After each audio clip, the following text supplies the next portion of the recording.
You're live now. Please start. Right. Good afternoon, everyone. Good afternoon. Thank you. Good afternoon, sir. Good afternoon. Thank you. Thank you. I welcome you to today's webinar. My name is Gift Mwape, and I'm from Zambia.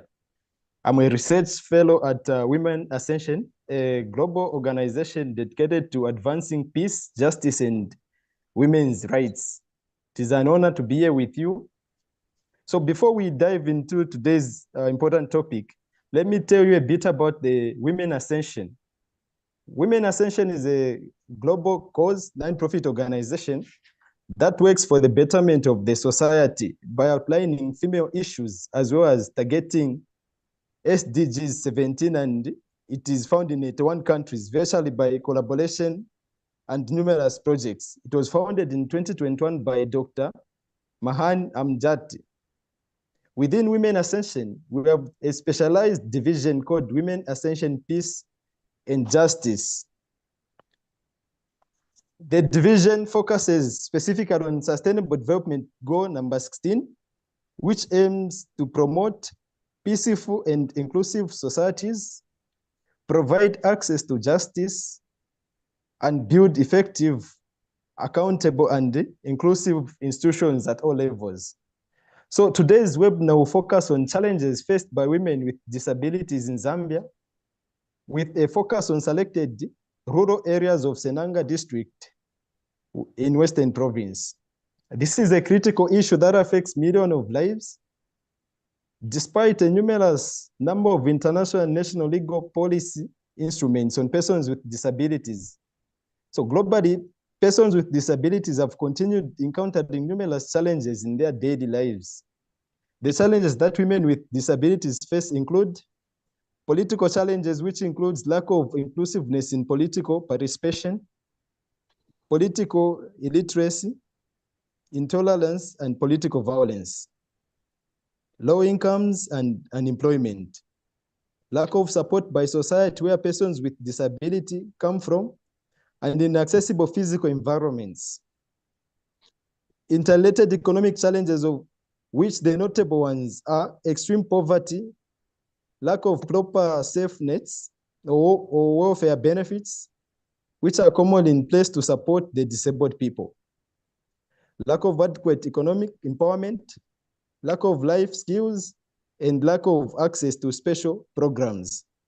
The social challenges also include lack of access to health services, food insecurity, absence of appropriate security system, social exclusion, and negative stereotypes.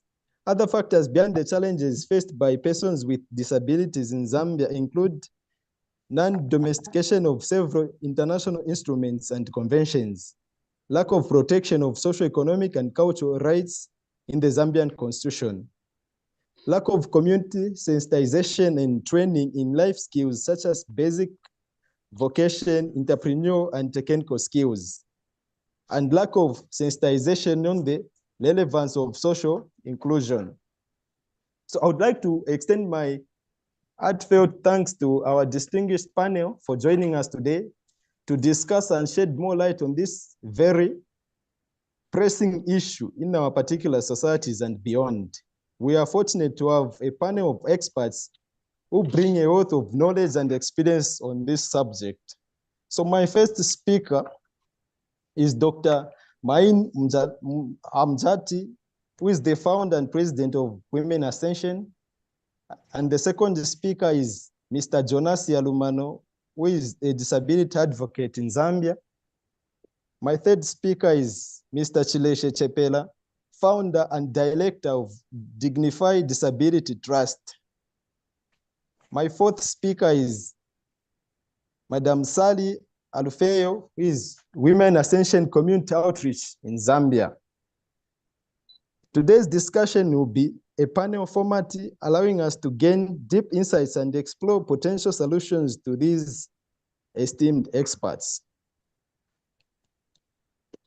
So my first question will be directed to Dr. Main Amjati.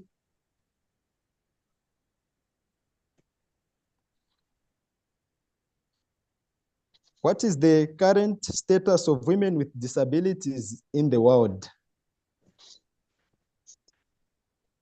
Thank you, Gift, for giving me the floor, and thank you for the explanation.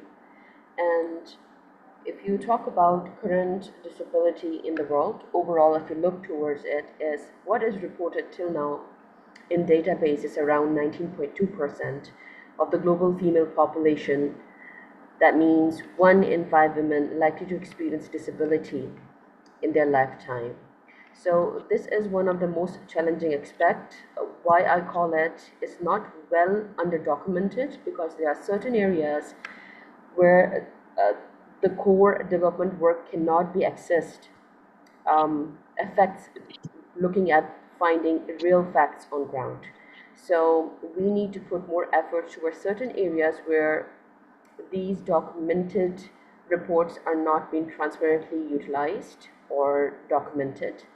But overall, if we look towards this 19.2%, which is in numbers, which is documented for us till 2023 by WHO, we can see that it does affect when it comes to SDGs, when we are going to cover towards the area of poverty, education, access to healthcare, and employment. These are the 4 areas where the women with disability carries most discrimination. And this discrimination is not just during the professionalism or at societal grounds, but this discrimination turns into gender-based violence as well, because with disability there are some contradictive effects, and in numbers when we are training they say that it's 3 times more highly likely to experience these atrocities. So it's over to you, Gift. I hope I've answered you. Yes, madam, you have, and thank you for insightful remarks. At this point in time, I'll direct the next question to Mr. Jonas Yalumano. But before I proceed with the question, in case there are viewers that are watching us, you can feel free to write down your questions, which will be given time later on to ask when we come to the question and answer session. Thank you. So, Mr. Jonas Yarmano, the question is directed to you. Do you think the least developed countries like Zambia are making quality progress in ensuring women with disabilities challenges are being addressed? Thank you very much, and good afternoon, good morning, good evening, depending upon where you are around this hour. Thank you very much, the moderator, for giving us this opportunity to express the views pertaining issues to do with disabilities. First of all, you must know that persons with disabilities, when it comes to gender, the men have some advantages than women. Just like able-bodied women are disadvantaged when they compare with the able-bodied men. So now when we look at, first of all, issues to do with women with a disability in Zambia, we need to understand that when it comes to equality and equity, we must know that women with disabilities, they are the minority, just like men with disabilities are a minority when we compare with the population. We must also know that according to the World Health Organization of 2018, about 2,520,000 are persons with disabilities in Zambia. But more of the disadvantaged are women, and in most cases, they are found in rural areas. So now when we look at how the social and the economic aspects, when you compare to say if the expectations are met in Zambia, we are going to look at, first of all, how many women have access to education or tertiary education, and how many women with disabilities have also formal employment. You are going to find that the majority women with disabilities are illiterate. The reason is simple. In the past, there was a belief of not seeing persons with disability to access education. Then the other challenge is that the distance also contributed where mobilities are concerned. So as a result of this, women with disabilities remains vulnerable in the areas of education, in the areas of employment, in the areas of doing businesses. The reason is simple. You may wish to know that many of the families that have disabled persons, they come from poverty-stricken families, and they are circled with poverty. And this makes it a challenge to break the chain to progressive issues where social and economic status are concerned.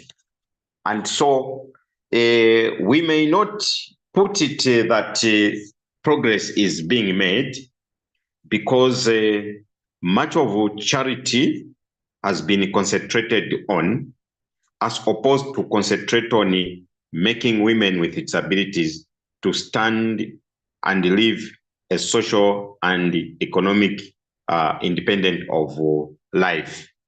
So we can say that much as, for example, they are on, some of them, they are on a social cash transfer, we have to look at it as, is it a sustainable venture? Suppose the social cash transfer comes to an end. Women who are on social cash transfer stand on their own. So we need programs that aims to empower women with disabilities, so that they also stand a test of time where an independent kind of living is concerned, so that they don't just depend on social cash transfer. And when you look at also other things that also disadvantages women with disabilities, if you have been in the cities, if you have been in the district towns, yeah, you'd find that the majority women, those that are able-bodied, they are marketeers, they are street vendors, or they are entrepreneurs. But when it comes to women with disabilities, there are those challenges when it comes to trading. Even the physical environment part of it cannot allow a woman to trade at the market or any designated area where to sell the merchandise or the goods. Why? Because there are also barriers when it comes to access certain buildings, when it comes to, for example, water and sanitation. All those are challenges that women with disabilities faces. And above all, there is a need to ensure that the mindset are changed, moving away from charity model and then move forward to social justice model. So as it is currently, you would find that charity model is more on the peak than a social model. So this makes it very difficult for the women to have that vision of standing, women with disabilities to have that vision of standing on their own when it comes to social and economic independence. But above all, what we need is to ensure that the aspect of inclusion is promoted. When you read the book of David Warner entitled "Nothing About Us Without Us," it means that even when the government, various departments are planning about issues to do with the development.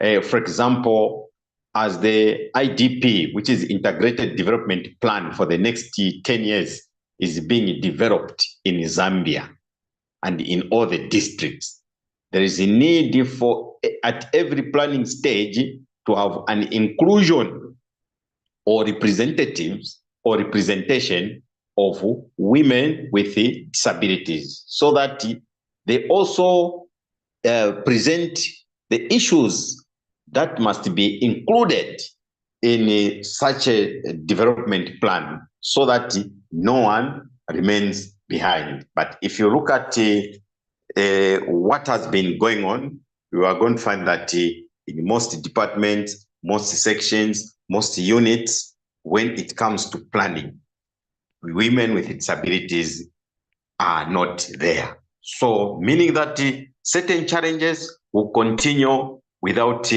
being addressed. I'm sure with what I've said, especially on the integrated development plan, if not incorporating women with disabilities, then they will continue remaining behind. Equally, even in the other gender who are males, they will continue remaining behind.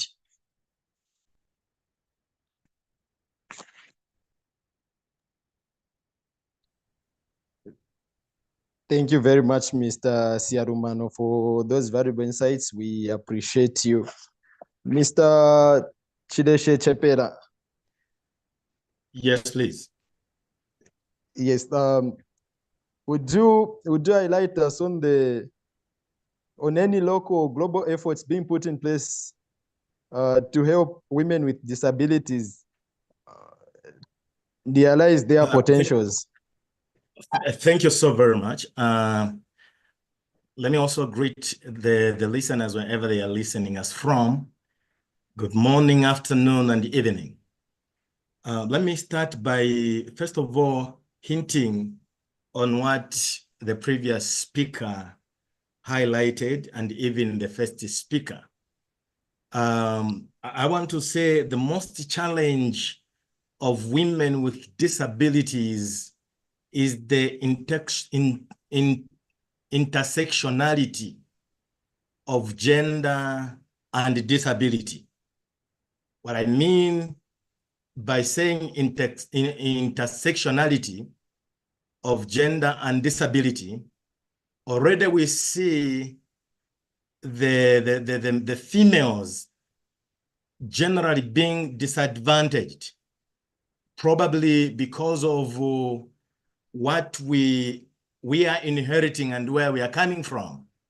This probably can be seen even in our sacred direction of books, where we are talking about the patriarchal society where men dominate the women. Now, when we come to women with disabilities, they have double disadvantages. Already they are disadvantaged by being females. They are also advantaged by being and by having a disability. So that is a challenge that we should be mindful, even as we want to address the issue of women with disabilities. The other thing Mr. Siarumano talked about is the issue of charity.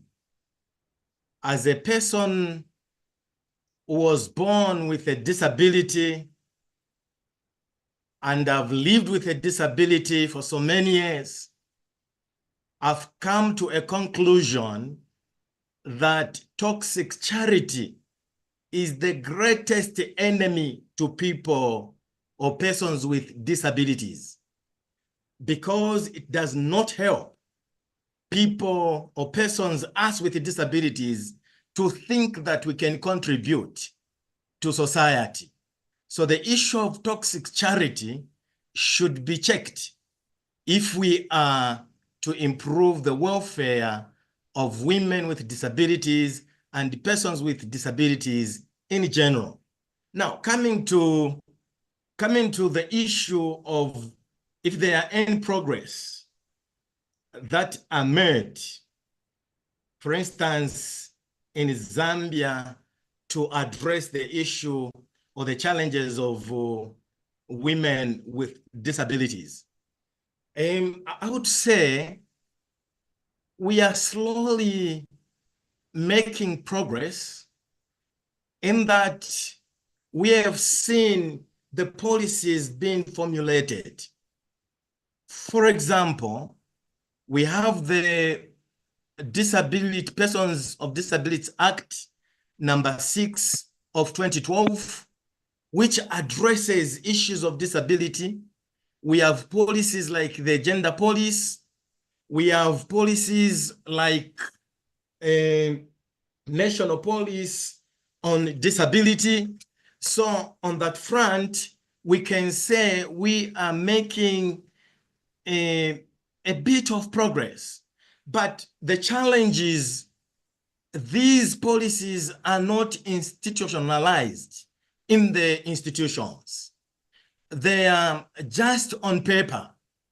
You find that when you read the act, the Disability Act, it gives the legal framework of how people of disabilities can also participate in the national agenda. But then these policies, they are not working. I can give you an example. If a woman with a disability wants to get an employment, the advert in the first place would be, one of the criteria would be, you should be physically fit. And most of these women, they are having physical disabilities. So just by that, you are discriminating women with disabilities. So a lot needs to be done. For example, if we are having the organizations, the NGOs, I think it is high time that we stopped thinking of how to be the voice of the voiceless. We need to make women with disabilities, persons with disabilities, to be the voice themselves. There are certain things that sound very good. For example, you say, we are the voice of the voiceless. Then you are still discriminating. These people can voice themselves. There is a saying that the only person who can see the tears of the man crying in the rain is the person crying. So you can't be the voice of the voiceless when you are not feeling what that person is feeling. So that's why Mr. Sialumano talked about inclusion. For me, I even go beyond inclusion. I talk about belonging. These people should allow persons and women with disabilities to belong so that they participate fully in the agendas of the society and the nation. So if those people who are thinking of coming up with NGOs, coming up with the organizations, we should think about empowering women with disabilities. One thing I've come to understand, because I've lived with a disability all my life, one thing I've come to understand is that every person can do something if that person is supported. Moreover, the Gifty and other listeners, I want you to understand that when we are talking about disability, disability is never lodged in the human body. Disability is a social construction, meaning it's something that society has constructed. When someone has an impairment, it doesn't mean that that person has a disability. A disability only comes when an impairment meets a barrier. Then that person now have a disability. So now, if we work on the environment, if we work by removing the barriers, if we work by supporting the women with disabilities, they can stand on themselves and fend for themselves and provide for themselves and take their children to school on themselves. But we always think when we see people or women with disabilities, we have just subjected them to objects of charity, which is wrong. So we need to change the perception. And for me, that would be the progress that would make, to say we look at how we can empower these people to contribute to the national affairs, to contribute to their families, to stand on their own, because they are human beings created. So we need to strive by bringing dignity to women with disabilities.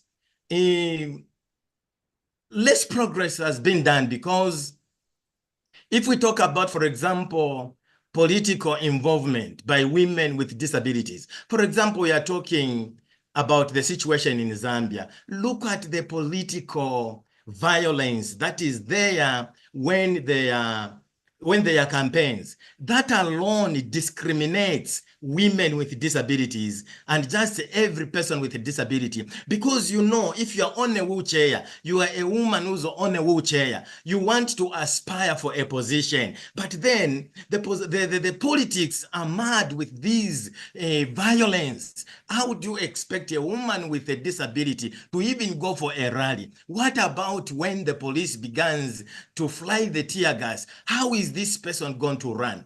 So if we are saying we need to make the progress, we need to make an environment which is very accommodating. We need to make an environment where women with disabilities are going to strive. If we are to make the progress, we need to remove the attention from repairing the impaired bodies of people with disabilities and shift the attention to repairing the environment, to repairing the society. Because once the society is leveled, once the society is free from violence, when the society is free from discrimination, these people, these women are going to thrive and contribute positively to the welfare of the nation. So Bagifti, we haven't done much. Although from the perspective of the policies, I think we have started. It's just now up to individuals to begin to interpret these policies. It's about the department, government departments, to start interpreting these policies. It's about the social sector to start interpreting these policies. How can we allow these women in the markets? Moreover, even the church, unfortunately, it's not welcoming to women with disabilities. It's unfortunate. I am the reverend.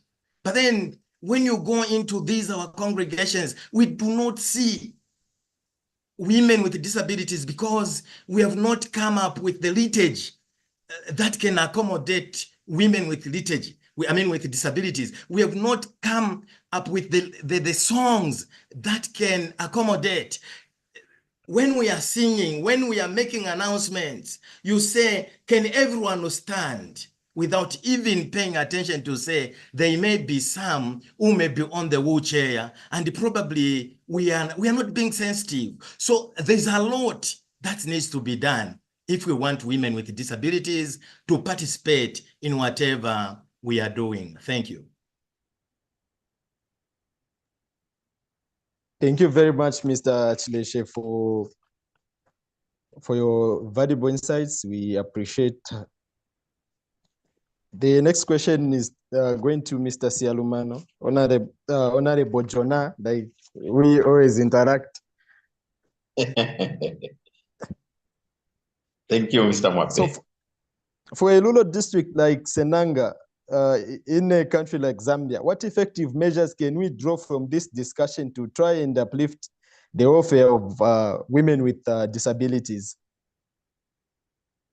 Thank you very much, and thank you very much the previous speaker, including the first speaker for the vital contributions that you are making to ensure that we are progressing as a country. Let me just add on before I go straight to the question that you asked. If the Disability Act number 6 of 2012 was implemented, I can assure you, on a lighter moment, but very serious, that almost everyone in Zambia was going to envy to be a disabled person, because the act itself, it has good direction to end poverty. There are acts that favors persons with disabilities, including women, when it comes to the government supporting business, persons with disabilities in a business or in entrepreneurship. But you are going to find that all that is not implemented. Persons with disabilities who are in formal employment, they are also entitled to have disability credit tax. It is there in the act. But a lot of persons with disabilities in formal employment, they are not aware about this disability credit tax, and they are not benefiting. The reason is simple, because the inclusion part and the inclusivity part is not being implemented. Talk of Section 44 of the Disability Act on a convention when it comes to mobility, ensuring that persons with disabilities have access to buy vehicles for the purpose of mobility. The act is good, but a lot of persons with disabilities, they are very poor, they are secluded in poverty, they cannot manage that. And there's no monitoring from government side to see if they are disabled who are being abused by using them to buy such facilities for the benefit of the able-bodied persons. All those is just going to waste. When we talk of employment, there is a reservation of employment for persons with disabilities. But you are going to find that human resource officers, administrative officers, directors, they may not be aware about the reservations of employment or a certain prescribed percentage of persons with disabilities to be employed. Why? Because there is no inclusion in some of the decision-making positions. And when it comes to that, we can say in the teaching fraternity, they are trying, because at least when they are disabled applicants, they are considered. But even that, it is due to the advocacy that is imparted to ensure that the rightful officers are reached with the messages. Whereas Zambia is promoting decentralization, meaning that whenever there are vacancies, people with disabilities inclusive, they have to apply to districts. But it was observed that they were left behind when they applied direct to the districts of their choice. Upon that observation, the government of the Republic of Zambia, with the just ended previous teachers recruitment, they directed that all persons with disabilities, teachers who qualify to apply, they should apply direct to Teaching Service Commission. And that is how that percentage of 451 teachers with the disabilities was implemented. So all that can only be achieved when there are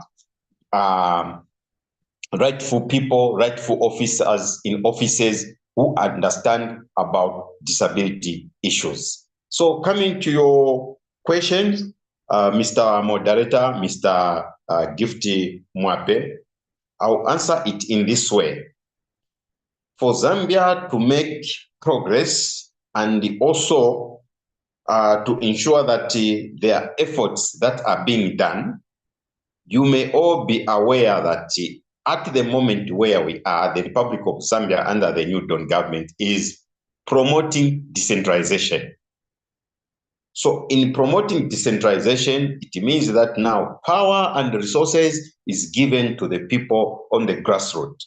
Now, it is up to those that are on the grassroots to observe about gender, to observe about disability, and also to observe about equity and equality. And for all these to be achieved, it means that there must be some laws and policies that must be put in place. And those laws and policies that must be put in place have also to look at issues to do with disabilities. Now, when you look at the current situation, in local authorities, you may wish to know that there are no persons with disabilities representation in council meetings, full council meetings, be it in committees. And that is where now a lot of decisions are made pertaining to how the districts must be running, how the districts must develop. So when those bylaws are made, if persons with disabilities, if women with disabilities are not represented, it means that district like Senanga and any other district in Zambia, they will always remain behind. Now, going forward, there is a need to call for the amendment of Local Government Act, so that in that Local Government Act, there are specific clauses or sections or articles that should do specifically direct at how women with disabilities can be economically and socially empowered. Because when you follow at the current CDF guidelines, I haven't gone through with the amended guidelines or CDF Act, but the guidelines right now focuses much on youths and the women when it comes to grants and loans. But specifically for women with disabilities, it is not there. So it means that now this is not progress which is being made. And so going forward, some amendments must be done. Even for councillors to sit in the council chambers to represent issues to do with the disabilities, women with disabilities, there must be some clauses which empowers maybe the Minister of Local Government to nominate persons with disabilities representation, so that they also present their issues in the council chamber and also ensures that whatever resolutions that have been made, they are followed to ensure that there is a progress being made. And also, when you look at the Republican Constitution, the president is given powers to nominate about 8 members of parliament. Now, there, the act gives the powers to the president to nominate the people of his interest. Now, arising to that, even that clauses, it should be looked into so that there's automatically a number that must be nominated to ensure that even persons with disabilities are represented. So if all these are going to be implemented, then a way forward also can be seen by ensuring that the issue of charity object is erased from people's minds, and also bears much to put first the issue of social justice model, where you see persons with disabilities, women with disabilities, interact with intellectuals, different professionals, business executives, corporate affairs, and also social scientists, economists, peacekeepers, among others. And by doing so, it will also ensure that the mindset of women with disabilities will now be changed to focus on how they should stand on their own and also live an independent a life where economic and social are concerned. When it comes to talk about social and economic independence, it means that you will not much depend on a charity in order for you to survive. But instead, you must be also a model whereby even others can be coming to consult you, can be coming to seek for advice, can be coming also even to ask for empowerment from you, resources from you. I think that is the direction that we must look at. If you go to, is it Rukulu, Western Province? Yeah, there, I think the council chairperson there is a person with a physical disability. But it depends on also how one champions issues to do with the disabilities. I'm one of those who strongly talked about social cash transfer as not being enough to sustain somebody's life. I'm one of those who have been talking about, say, we need a reasonable monthly living allowance, permanent, as other countries do, because they believe that if this person was not a disabled, he would have been maybe a general in the army, he would have been maybe a pilot, he would have been maybe a medical doctor, a sports champion, among others. So they ensure that at least even the disability allowance support is reasonable and equivalent and monthly, such that there will be no need of even seeing others to be a burden. So that is the situation that we need to move forward. The other thing is that we know to say that there are those with severe disabilities, multiple disabilities. One person, maybe both legs cannot work, well, a hand and a leg, and cannot see properly, or totally blind. Some, we count them to be in the situation whereby they are incapable of doing, not even doing anything. So we can't say that, no, they should not be on a just receiving. No.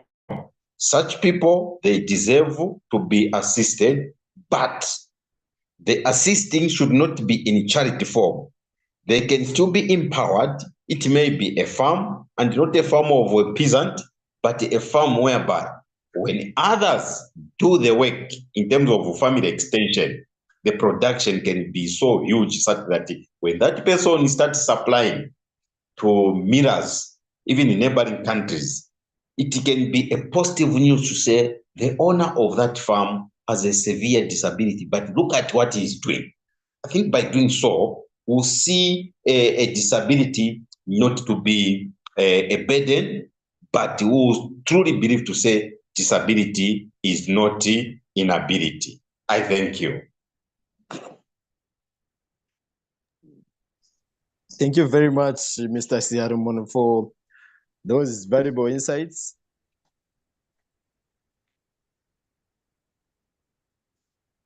My last question is directed to Mr. Shileshe Chepela. So how special are women with disabilities on the global discourse today? Yeah, they are very special because, like we alluded to earlier, that these are the compounded issues, the intersectionality of gender and disability. So these are really on the margins. They are on the margins. So we need to start discussing their issues, because we need to bring them from the margins to the center. So this discourse on the globe, it's very, very important, because they are the most least, or they are the most disadvantaged, or they are the most discriminated. And so it is time that we begin to talk about their issues so that we bring them back to the center. For example, Apart from the economic issues and the issues that we have talked about, the women with disabilities, they are the most abused, especially by men who are not reasonable. They are not defensive. So this discourse is very important so that we begin to create awareness in the minds of people, that we begin to see how best we can protect women with disabilities. I think the stories are very common in Zambia, where we see women with disabilities are raped, women with disabilities are sexually abused, and then they are left with children, and then they continue suffering and no one look up to them. Everyone condemns them. Everyone just judges them. And so unless people with intentions, good intentions, begin to discuss, begin to talk about their issues, then they'll still continue suffering. I think it is high time, and maybe also to connect to the question that you asked about what our discussions can do or help those in the rural areas, the women with disabilities. When we go in the rural areas, it is also important to note that we are talking about cultural issues, tradition, and other things. So unless we begin to understand the cultural issues concerning disability, the history concerning disability, we cannot champion anything to help women with disabilities. So we need to engage the local community. We need to engage the leaders, like the traditional leadership. I think for the organizations that are there, let us not just work like independently. Let's also engage the traditional leadership so that we begin to discuss with them issues concerning women with disabilities, that we begin to highlight these policies, we begin to highlight the acts, we begin so that they help us to create awareness within the community so that people understand. But the discussions about women with disabilities are very, very, very important, because you look at so many things. Let's look at the maternal issues. What are the health facilities? What are they putting in place to say when they have women with disabilities, maybe have maternal issues, how are they going to address them? So if we leave this issue undiscussed, we will not be doing anything. So we want to thank you, the WomenAscension, for bringing this topic, and let this not be the last time. Let's continue discussing, especially women with disabilities, so that we desire to help them come from the margins and come to the center where they can be part of what is happening. So we cannot overlook these discussions. They're very, very important. And we want also to call the church. We want to call every organization, the church, to start looking at these issues of disability, to start looking as in a manner of sermons, to preach about women with disabilities, so that the discussion or the discourse continues. The more we discuss, the more we help people know that women with disabilities, and in general persons with disabilities, are also created in the image of God.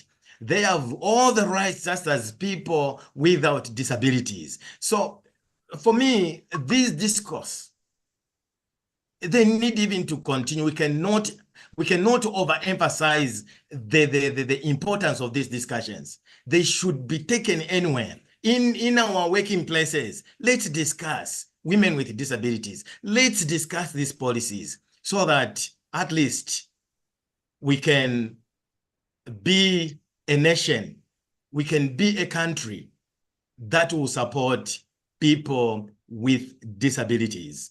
We can do a lot. People with disabilities, women with disabilities can contribute to the welfare of our nation, but we need to continue to talk about their issues. We need to continue to advocate for them, to advocate for their rights, to advocate for their freedoms.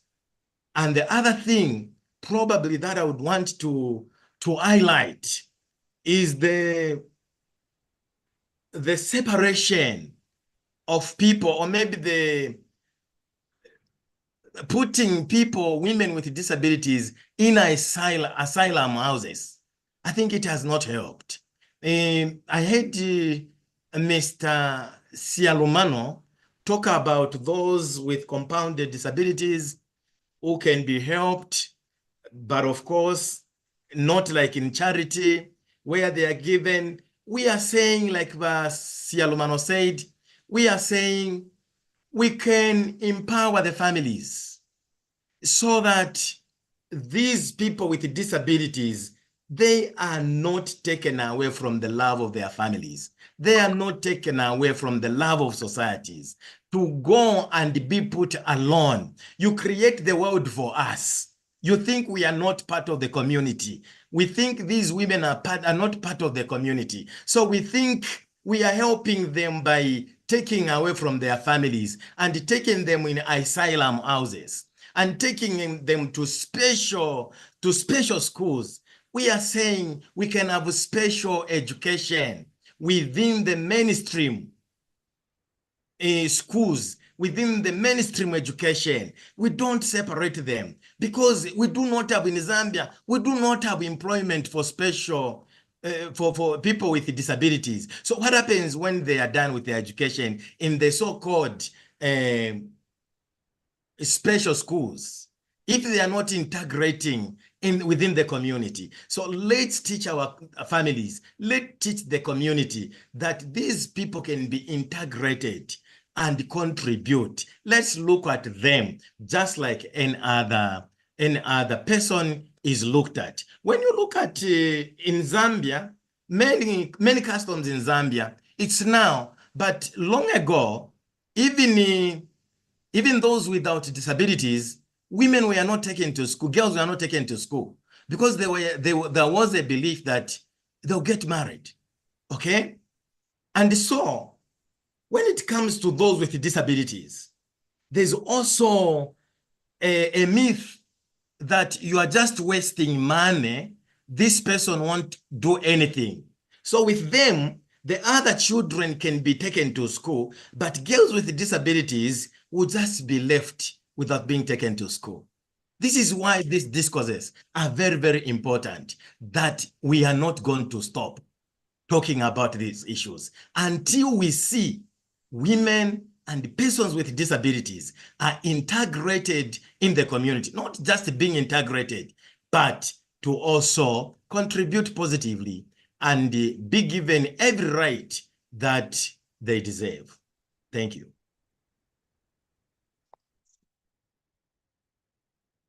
Thank you very much, Mr. Chileshe.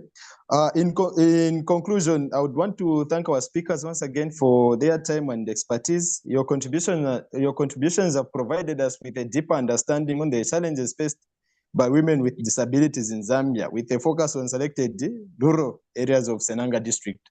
I also want to thank our audience who were following this topic and this crucial discussion.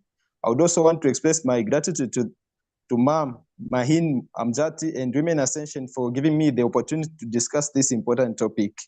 We hope today's discussion has been informative and thought-provoking. We look forward to continuing with this important dialogue in the future events. Thank you, everyone, and have a great evening and afternoon and morning. Thank you.